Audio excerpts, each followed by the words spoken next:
was not recognised at all as being anything interesting when it was discovered. It was just a corroded lump about the size of a large dictionary. Anything from ancient Greece simply shouldn't have gear wheels.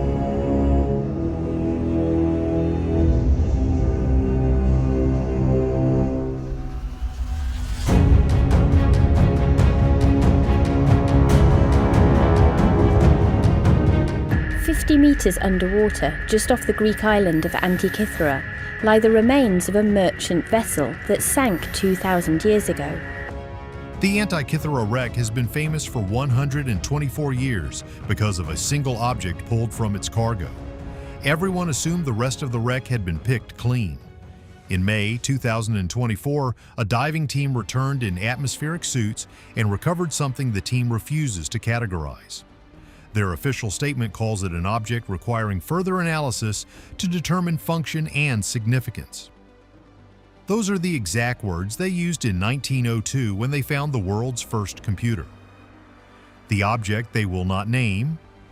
When archaeologists release a statement describing a recovered artifact as requiring further analysis to determine function and significance, they are using a very specific kind of language. It is the language of people who know what they are looking at well enough to know it does not fit any existing category. In ordinary excavations, artifacts get preliminary identifications quickly. A pot is called a pot. A coin is called a coin. A statue fragment is described as a statue fragment. The vocabulary is immediate because the objects are familiar. When the vocabulary becomes deliberately vague, something unusual has happened. This has occurred exactly once before at the Antikythera wreck site. In 1902, a corroded lump of bronze that had been sitting in a crate in the storeroom of the National Archaeological Museum in Athens for 2 years was noticed by a researcher named Valerios Stais. He saw gear teeth in the corrosion. What followed was the identification of the Antikythera mechanism, the most technically sophisticated piece of mechanical technology ever recovered from the ancient world. In May 2024, a joint Greek-Swiss team working under the Hellenic Ministry of Culture returned to the wreck site using atmospheric diving suits and recovered objects the team will not categorize. The official statement uses the same category of deliberately careful language that surrounded the mechanism in 1902. The wreck that everyone believed had given up its most important secrets is, apparently, not finished. What a sponge diver found in 1900. The story of the Antikythera wreck begins in April of 1900, which means it begins before anyone knew there was a wreck. A group of Greek sponge divers from the island of Symi were caught in bad weather while traveling and took shelter near the small island of Antikythera, off the southern tip of Greece. When the weather permitted diving, one of the crew, a diver named Elias Stadiatos, descended to approximately 50 meters. He came back up describing what he had seen on the seafloor as corpses and horses. What he had actually seen were bronze and marble statues, extraordinarily well preserved by the cold, deep water, lying scattered across the seafloor where they had rested since the ship carrying them sank sometime around 60 to 65 BCE. The cold water and the sediment had protected them from the degradation that destroys objects on land or in warmer, shallower seas. They had been down there in near-perfect darkness for almost 2,000 years. The recovery operation that followed was extraordinary by any standard, particularly by the standards of 1900. Divers using primitive helmet and hose equipment made repeated descents to 50 meters, which is at the outer edge of safe diving depth even with modern equipment. The physical cost was severe. One diver was killed during the operation, 2 others were permanently paralyzed from decompression sickness. When the casualty count became undeniable, the ship's captain halted the operation before the wreck had been fully explored. What the divers recovered before the operation was stopped was already remarkable. Bronze and marble statues of exceptional quality. The Antikythera youth, a bronze figure of a young man considered one of the finest examples of Hellenistic bronze sculpture in existence. The Antikythera philosopher, a marble portrait of an elderly man of evident authority. Marble horses, bronze warriors, glass bowls, silver and bronze coins whose dates confirmed that the ship sank sometime after 86 BCE, placing the sinking in the period following the Roman general Sulla's sack of Athens. The coins were significant because they helped explain what the ship was doing and where it came from. After Sulla stripped Athens of its cultural treasures in 86 BCE, Those objects entered Roman hands and began moving toward Rome.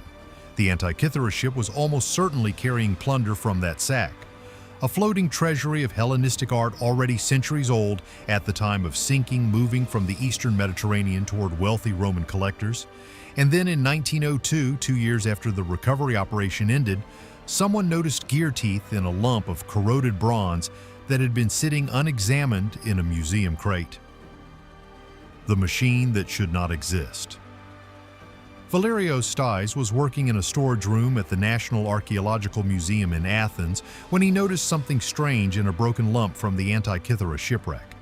Inside the hard layer of rust and dirt, he saw what looked like small gear teeth. He told other researchers about it. This discovery later became one of the most important archaeological finds in history, although it took many years before people understood how important it really was. The object became known as the Antikythera mechanism. At first, researchers knew it was some kind of ancient device linked to astronomy, but the object was badly damaged and broken into pieces. Because of this, its true purpose remained unclear for a long time. In the 1970s, Derek de Solla Price carried out the first detailed X-ray study of the mechanism. His research showed that the object used a complex system of gears to track the movement of heavenly bodies with surprising accuracy. In 2005, Mike Edmonds and Tony Freeth from Cardiff University used modern scanning technology to study the fragments again. Their scans revealed much more detail than earlier researchers could see. The mechanism contained at least 30 bronze gears made with great precision. The gears could predict eclipses, show the phases of the moon, and track the movement of the 5 planets visible without a telescope. One feature made the mechanism especially remarkable. It used a pin and slot system to copy the changing speed of the moon as it moved through space. The moon does not travel at one steady speed because its path around Earth is not a perfect circle. The builders of the mechanism understood this and created a machine that could copy that movement correctly. In Europe, this idea was not fully explained again until Johannes Kepler described it in the early 1600s. The Antikythera mechanism was built around 1700 years earlier. In 2021, Tony Freeth presented a full reconstruction of the device. His model used more than 60 gears working together inside a small wooden box. The machine could track the sun, moon, planets, eclipses, and calendars at the same time. By modern standards, it was an ancient analog computer. For 2 years, this incredible object sat inside a museum crate before anyone examined it carefully. The question of where it came from. The Antikythera mechanism has no parallel in the archaeological record. In the entire history of excavations of ancient sites, in every museum collection, in every documented wreck from the ancient world, nothing remotely like it has been found anywhere else. This is deeply unusual. Sophisticated technology does not appear from nowhere. Precision manufacturing requires skilled craftsmen. Skilled craftsmen require training. Training requires workshops and apprentices and accumulated knowledge passed from one generation to the next. A device as complex as the Antikythera mechanism implies the existence of a tradition of making such devices, a community of people who knew how to build them, a supply chain for materials and tools, and a clientele wealthy and educated enough to want them. None of that tradition has left any other physical evidence. 3 conventional explanations are offered for this. The first is that the mechanism was a unique achievement, the work of a single exceptional mind whose knowledge did not survive. The second is that similar devices existed but were melted down for their bronze over the 2,000 years since they were made, because bronze was a valuable material that was routinely recycled throughout antiquity. The third, which the Antikythera story itself illustrates, is that similar devices may sit in museum storerooms unrecognized, misidentified as corroded lumps of metal rather than sophisticated machines. The mechanism itself went unnoticed for 2 years while it sat in a crate. If the identification had not happened, it would have continued to sit there, indefinitely. These 3 explanations are all plausible. None of them can be confirmed or ruled out with the evidence currently available. And the 2024 dive season has added a specific urgency to the question. If the unidentified objects recovered in 2024 include another device of the same type as the Antikythera mechanism, the implications are significant in a specific way. One mechanism is an anomaly. An anomaly can be explained as the work of a single genius or a fortunate survival, or a unique circumstance. Two mechanisms from the same ship changes the category. Two mechanisms means production. It means the ancient world was building these devices in series, which means there was a workshop, a tradition, and a customer base for them. The entire understanding of ancient technology would need to be revised. This is why the team will not categorize what they found in 2024. They are waiting for analysis to confirm what they think they might be looking at before they say it publicly. What the 1900s missed, the divers who explored the Antikythera shipwreck in 1901 did the best they could with the tools and knowledge they had at the time. They used heavy diving suits with helmets connected to air hoses from the surface. They went down nearly 50 meters into deep water, which was very dangerous. They stayed underwater only as long as their bodies could handle the pressure. They brought back many important objects, but the work came at a terrible cost. One diver died and two others were left permanently disabled because of the difficult conditions. The divers could not spend long periods studying the wreck carefully. Every dive was short and risky. Going down and coming back up too quickly could seriously injure or kill them. Because of this, they focused on recovering objects they could easily reach. Anything buried under sand, mud, broken wood, or other debris was impossible for them to examine properly. Large parts of the ship stayed hidden beneath the seafloor. Modern research in 2024 showed that the ship was much larger than experts first believed. It was likely between 40 and 50 meters long, making it one of the biggest Roman trading ships in the ancient Mediterranean world. A ship that large would have carried a huge amount of cargo.